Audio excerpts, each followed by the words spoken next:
Okay, so welcome to the CERIAS seminar for this week, and I'm proud to introduce that our speaker today is one of our own, a PhD candidate here from the Department of Computer Science at Purdue.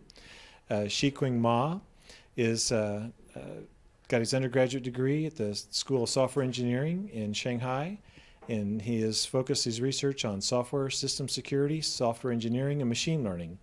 He's a recipient of several awards, including the Bisland Dissertation Fellowship and 2 Distinguished Paper Awards from NDSS and USENIX. So with that, I'm pleased to turn it over to Shiqing. Thank you very much for the introduction. Hello everyone, I'm Shiqing Ma, and today I'm going to talk about a paper K called Kernel-Supported Cost-Effective Audit Logging for Causality Tracking. So first, to give you a very high-level overview of what I do is forensics analysis. This is a concrete example. So suppose you are using Firefox, browsing the website, and you click some link to download a malware. Unfortunately, this software is a malware, and this piece of malware will steal some of the information from your computer and send it to the remote server.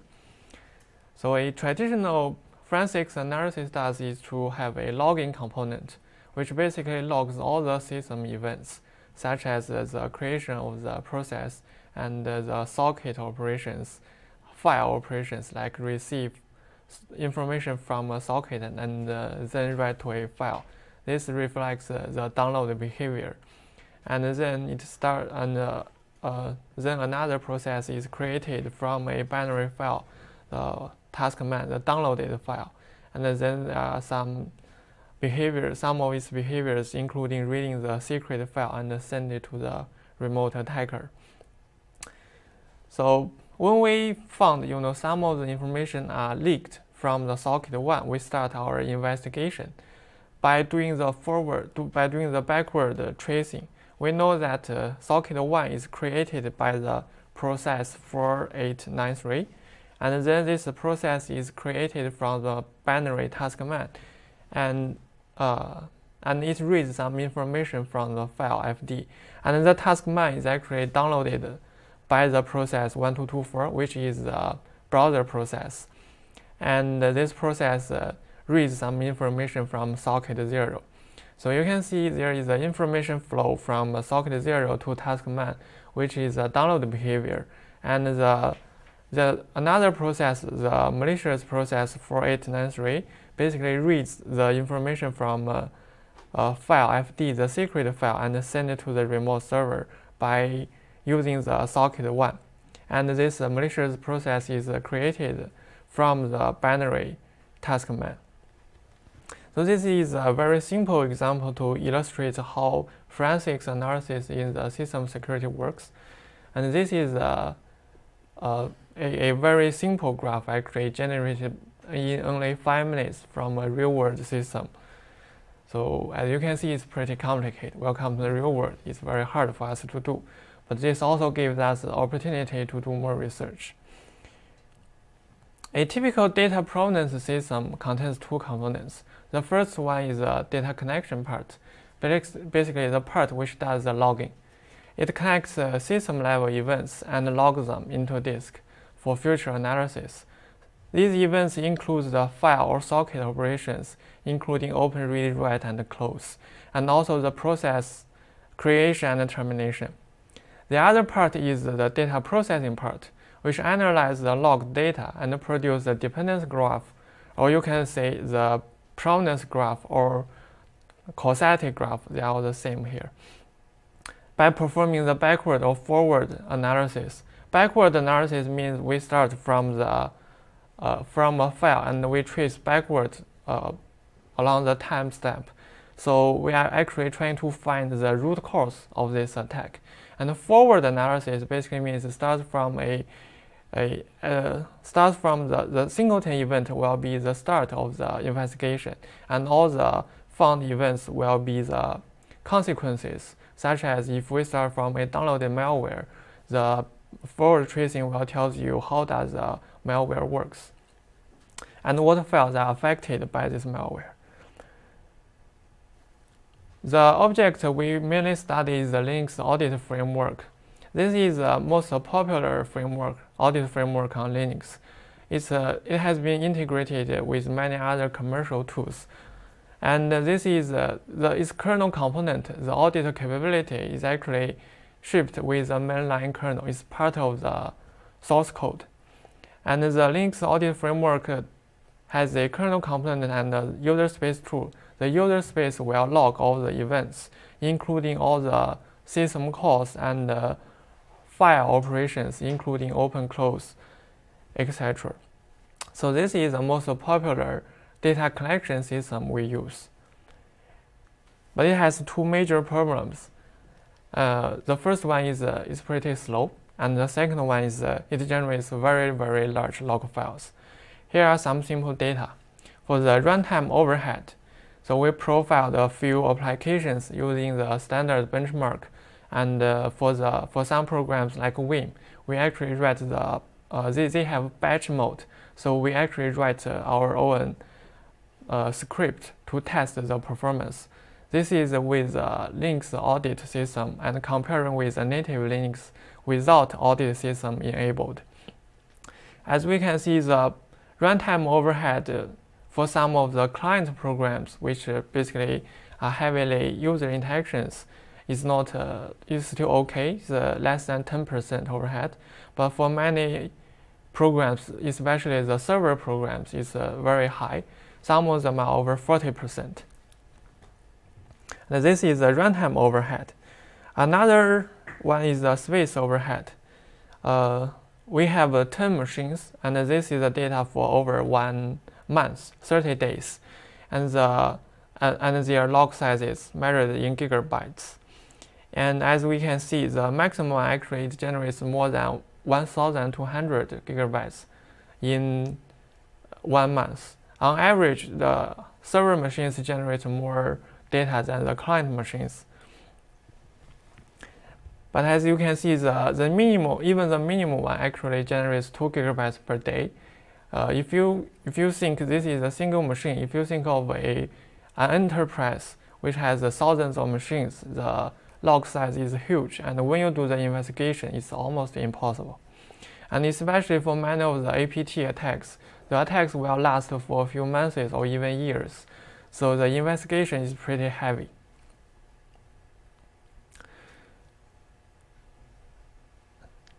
Okay, here are my Linux audit system overhead analysis compared with the Linux audit disabled. First, I will tell you how does the Linux audit works. So suppose we have an application. If we enable the Linux audit in the kernel component, it has a few filters, which are the components which collects the system call or file operations. The user is for before the system call, and the task is basically the ones logging the system call internal data, and the exit logs the return values and etc. from the system call, and the exclude is the one used to exclude some of the specific cases from the other three filters. For example, you can define a exit for all the read system calls, but not for a few specific processes or files. And after all the data are collected, the kernel will send all the data to the user space through the netlink. Netlink is a kernel user space communication mechanism. It's a socket-like mechanism. Basically, it creates a socket from the kernel to the user space. And the Audit D, the user space tool, will collect all the logged data and write it to the disk. The experiment is done with the standard benchmark and also the batched files we use to test the overhead. And for the kernel component, we found that only 5% of the overhead is caused by the filtering, because especially these are just keyword matching, so it's pretty fast. And 45% of the overhead is actually caused by the netlink, because it's kind of like socket. You will have conjunctions, and the traffic might be, you need to queue in everything. and the other half are actually caused by the disk I/O. Disk I/O from in the user space, basically writing the log entries to the file. This experiment actually is done with different hardware platforms, including the HDD and SSD. We observe similar results. The main difference is actually, even though SSD is pretty fast, but the applications have different behavior patterns. For example, for Firefox, it has a certain part of the logic will generate a lot of events, but the other certain part of the logic won't. So the events sent from the kernel to the user space actually will have a special pattern. Sometimes it will generate a huge amount of data, which is very even for SSD is pretty heavy workload, and it will have all the queuing and everything. That's why SSD and HDD doesn't really matter for the hardware platform. And for the storage, it's as I showed before, it generates 2 to 40 gigabytes per day. So overall, you can see all the problems actually is mainly caused by the number of logged events. For the storage overhead, the number of logged events is pretty large. That's why we have very large log files, which are very hard for us to investigate. And for the runtime overhead, because the number of logged events are pretty large, every logged entry will have to go through the filter and the transferring and writing to the disk, which causes a very high runtime overhead. So a natural question is if it's possible to reduce the number of the log events so that we can benefit for both the storage part and also the runtime part. So we dig into the logs and try to see if we can really do this by analyzing if the audit log is really redundant or not. So here we define a redundant events from the forensics point of view. Basically, if one event events that represents the same dependency relationships will be considered to redundant. For example, I have listed 9 events on the right-hand side. As you can see, all the red ones are basically redundant events because they represent the same dependence we have observed before. In event 1, the process read a file from FD4, and then in event 5, it writes to a file FD5. All the other events actually representing the same dependence. So this gives us the opportunity to actually remove all these redundant events, and hopefully we can get a faster logging system and with very small log files. So the cool idea of our KCal design is to prevent the redundant events from being generated at the kernel level. Because if we do the reduction at the user space, we have to go through all the filter and the socket I/O. We can only reduce from the disk I/O, which is not what we want. So we want to remove the redundant events from the kernel. So the benefit will be no redundant events in the log files. It's easier for us to analyze, and no transferring or disk writing for the redundant events, which saves us for the runtime part. The challenge part is mainly for it's an online data processing. We need to determine if one event is redundant or not, and then we decide if we want to generate the event or not. So potentially this can cause a very large runtime overhead. But luckily, as I shown before, currently the kernel filtering part is not very heavy, which gives us some room to actually take advantage of this and have a fast, lightweight filtering system. Here is the overall design. So in the kernel part, we modified the kernel audit to perform the online log reduction, basically to determine if one log is redundant or not. And to do this, we actually leverage some of our existing works, the execution unit based partitionings, to actually we use modified applications. And We also modify the many of the kernel space to help us to assist the reduction. And the other part is the communication between kernel and user space. We use a shared memory instead of netlink. And then the other part has the same. So why? The first part, let's talk about the shared memory and the netlink. So why do we use shared memory instead of a netlink? It's motivated by this experiment we did. So we have we tested 3 different kernel user space communication mechanisms and found shared memory is the fastest one. The x-axis here represents the size of messages per message, and the y-axis represents the time used the average time used to send one message measured by the CPU cycles.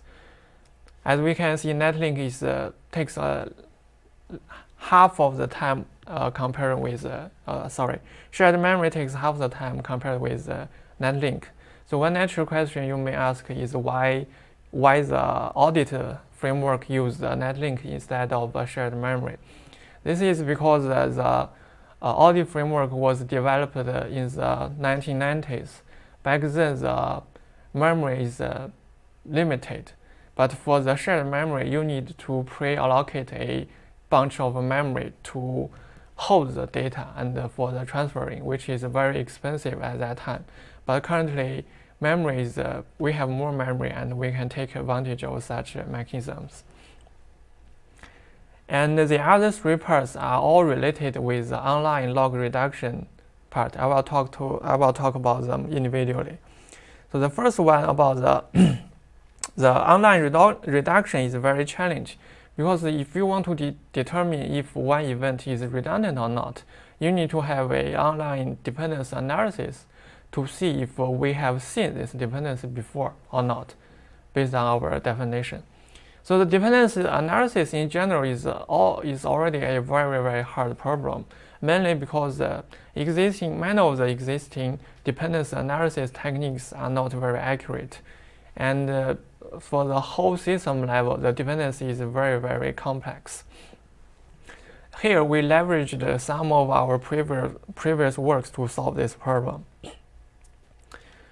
So for the online reduction, we first will talk about the execution unit applications. So to have a more better understanding, I will give you an example here. So suppose we use Chrome to browse the web and download a few files, including a malware, and the malware will send some links to the outside. This is just like the previous example. And when you perform the analysis, your analysis on the logged files, suppose we start from the process 2020. When it's created, we know this is a malicious process, and we get its where it's downloaded. The downloaded process is the browser process. But when we reach here, we have a problem, because we can't specifically tell which IP is the source of the downloaded malware, because we don't know the tab information or anything from the system level. Then we will have a dependency explosion problem, because all the previously visited IP potentially can be the source of this downloaded malware. And the same thing will happen for the forward analysis. So this is why the traditional dependency analysis won't really work. So the fundamental reason of this is for a long-running process, we usually have a few phases. The first one is the enter part, basically initialize everything. And then we have a few, it's event-driven. We have a few user actions, and user click or open some websites by typing on the address bar. And we have a few events. People know they are isolated. They don't depend on each other. But from the program analysis point of view, you don't really know. So when you have a downloaded file and you start the investigation from this file, the dependency in the program point of view is like this. So all the handlers will depend on previous handlers. And if you do the traditional backward analysis, you will get a graph like this. That's how the dependency explodes. And then, but actually, because the events are actually isolated, the logic in the program execution should be isolated. And if we will have a dependency graph like this. If we analyze based on this dependency relationship, we'll have a accurate and a smaller graph like this. So one event it should be causally related only with the logic that used to handle this event, but not the previous events. So the key point here is to actually partition the long-running processes into the execution units. We call them execution units, which each unit is just a logic part which deals with only one external event. So this is our solution. Basically, we do a execution unit level dependency analysis. We partition the whole process into multiple small parts to perform a more fine-grained analysis. So we have done two systems on this. The first one is BIP, published in 2013, and the other one is MPI. It's just published last year. That's also the talk I gave last year here. So the next part will be the online log reduction part. To describe about this part, I will give you we classify the redundancy into three different categories. The first one is the in-unit redundancy. In-unit redundancy looks like this. So in-unit redundancy basically are the same operations on the same object in the same unit. So one typical example will be the Vim loading a file. The right-hand side, the corner part, which tells you the code used to load a file in Vim. It reads a file constantly in a loop and inserts the read component into a tree structure actually, because a tree structure is more flexible in editing, so that you can insert at any point of the file. So when you load the file, you actually the whole loading process is separated to many iterations, and each time it only loads a piece of the file and insert to the memory. So you will have at least a long sequence of read system calls. Actually, this is some of them are written in the application logic to separate the read events into many of them. And sometimes when you use libc to read a large file, libc actually will automatically partition your read into a sequence of read system calls, mainly because the limited buffer size in the kernel. You can't load the whole thing because of the memory issue. So that's how we get a long sequence of events. But in all the units, because they are doing the same thing, the dependencies are all the same. So that's how, and all these events are actually redundant from the forensics analysis point of view. And this is one part, the in-unit redundancy. The other one is the cross-unit redundancy. So one example is shown here. So we have two units here. Events 1 to 5 is one unit, and events 6 to 10 is another unit. These two units actually basically doing the same thing. So these events, if they are doing the same thing, it doesn't really matter when it happens. For example, some of the repeated operations like Vim, you usually open a file, you do some editing and save it. That's one unit. And when you do some more action, like editing the file and then save it again, you will have another unit. Actually, these two units are basically doing the same thing, represents all the same dependencies. When you perform the analysis, it doesn't really matter because if we can reserve all the dependencies, we don't really care how many times it happens. So tracking one of them is sufficient for us to build a dependency graph. And the third one is temporary files. Here I list an example. All these events are actually redundant. Why? Because the file fd5 is created and read and write operated by the same process and then deleted it later. So we define the temporary files not from the time perspective, because on many systems the temporary file is usually referred to the files which residence on the system for like a few seconds or a few minutes. We define the temporary files from the provenance point of view. Basically, these files are the ones created and operated and deleted by the same process, and it's never shared by another process. Cases will be the web resources, like when you are browsing the website, you will download many video clips and the images, and they will be rendered on your browser and then deleted sometime later. Actually, for Firefox, we profiled Firefox, and during a normal day, Firefox reads about 10 gigabytes data on your disk, but your disk never got full because of Firefox, right? Because most of the files will be deleted. These files, an intuitive understanding of the temporary files are just like, these files are just too big for the memory to hold. So that's why they store on the disk. If sometime we can get a huge memory, I believe many of the applications will actually hold all this kind of data in the memory. So you can think of these files are just like memory variables in your program. If you do the analysis, you won't really care about them because it's just temporary.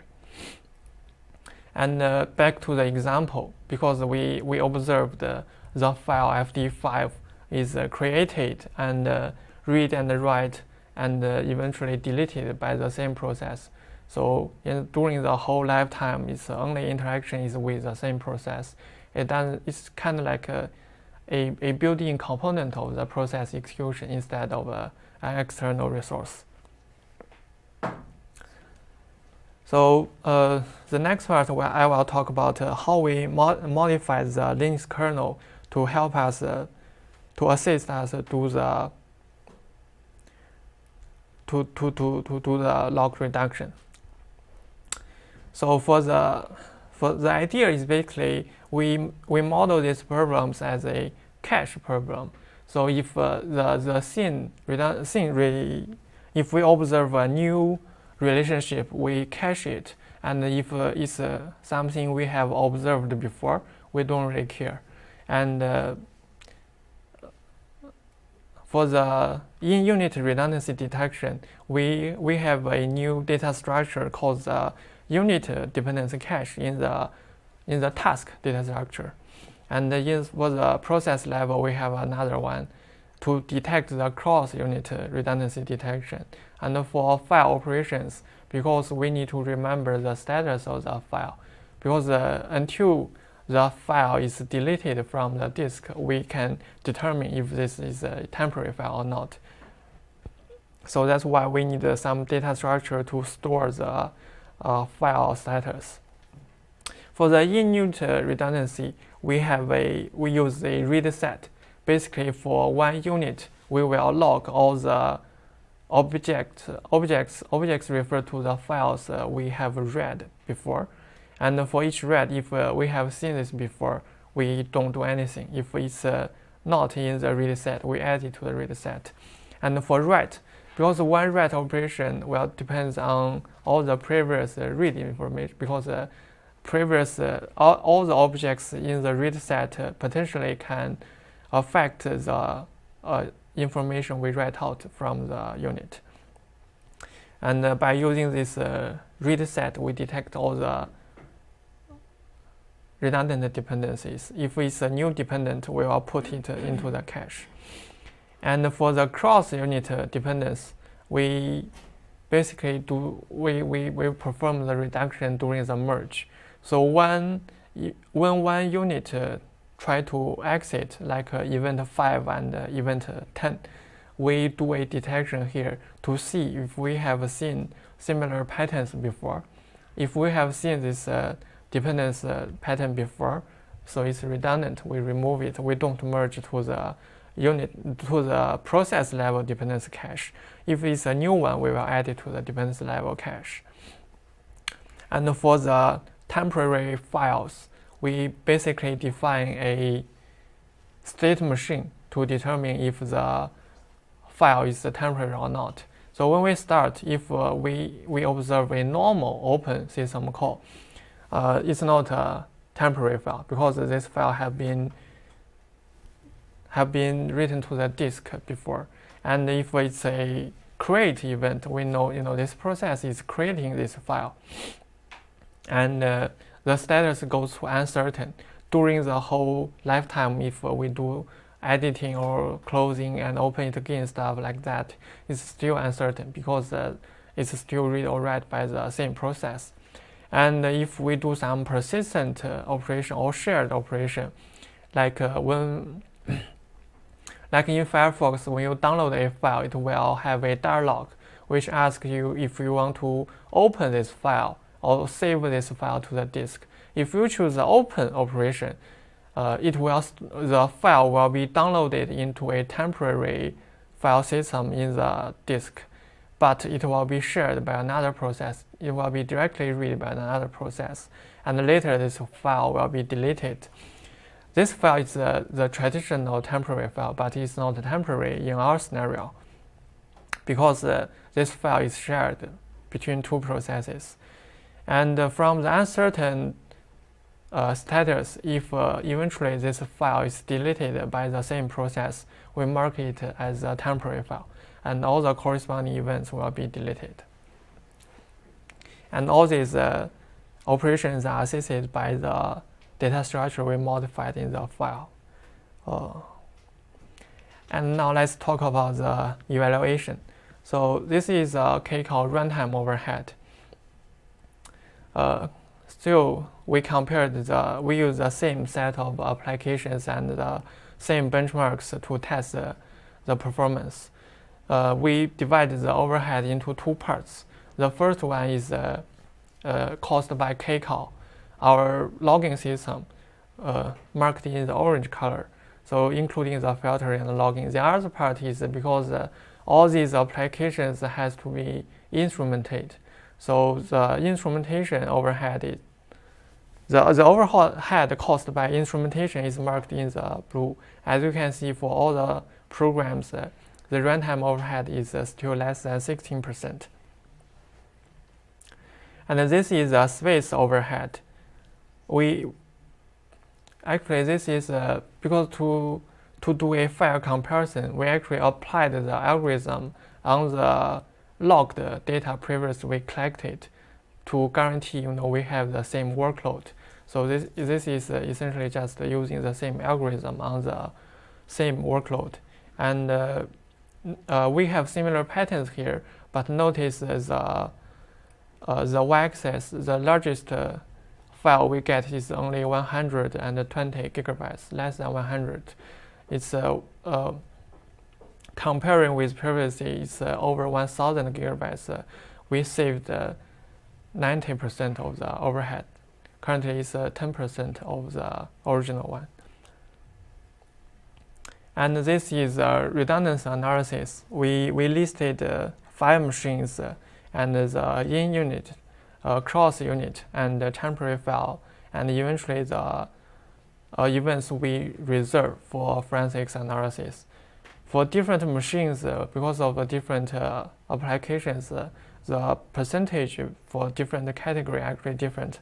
But overall, we can remove about 90% of the logged events and only use 10% of the logged events to recover the whole attack story.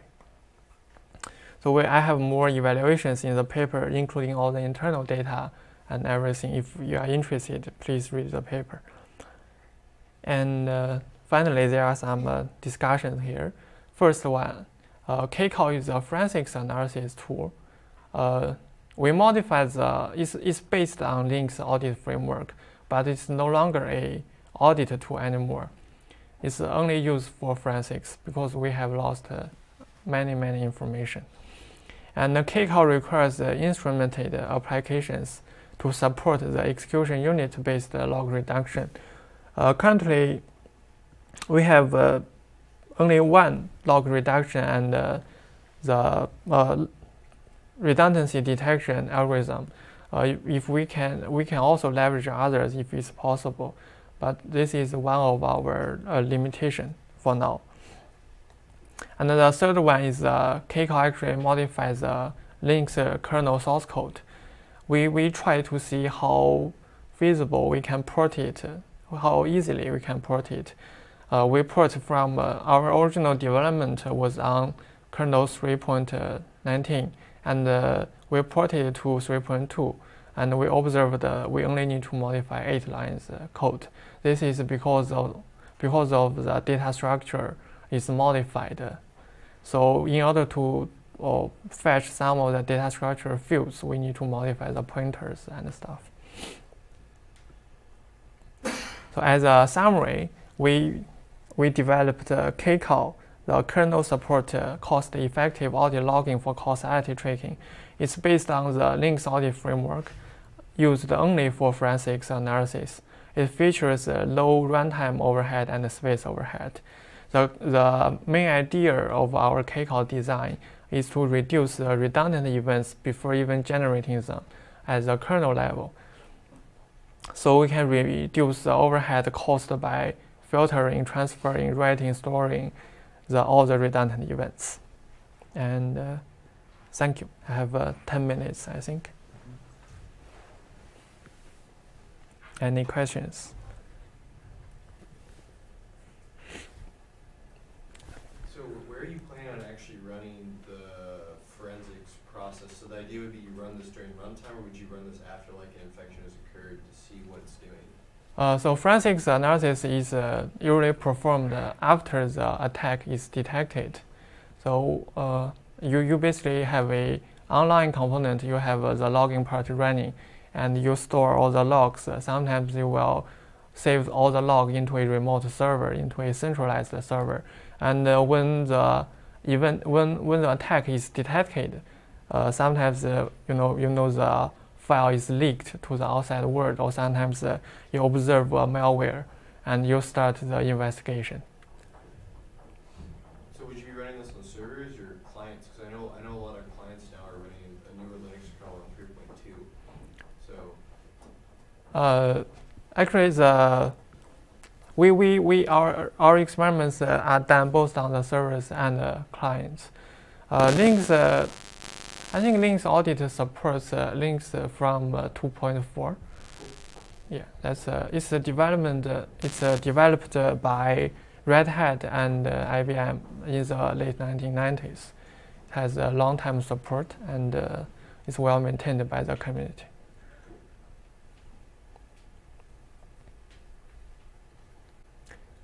Anything else? Okay, thank you very much. Thank you.